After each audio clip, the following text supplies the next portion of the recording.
আজ ম্যাথ 38 প্রশ্ন একটি প্রকৃত ভগ্নাংশে হর ও লবের অন্তর 2 হর ও লব উভয় থেকে 3 বিয়োগ করলে যে ভগ্নাংশ পাওয়া যায় তার সঙ্গে 1/4 যোগ করলে যোগফল 1 হয়। ভগ্নাংশটি কত? প্রকৃত ভগ্নাংশ হচ্ছে হর বড় হবে, লব ছোট হবে। ধরি ভগ্নাংশের লব x, ভগ্নাংশের হর y। প্রশ্ন মতে হর মাইনাস লব 2, কারণ এটা প্রকৃত ভগ্নাংশ তাই y minus x equal to 2।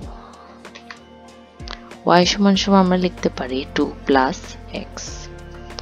আবার প্রশ্ন মতে থেকে 1 নং ধরি, আবার প্রশ্ন মতে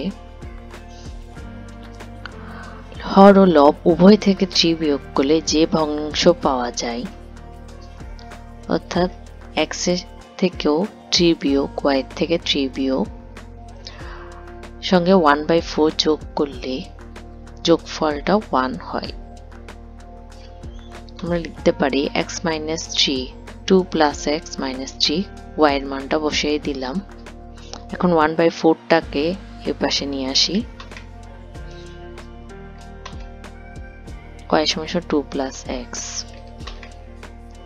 x মাইনাস 3, x মাইনাস 1, 2 থেকে মাইনাস 3 গেলে মাইনাস 1 হয়।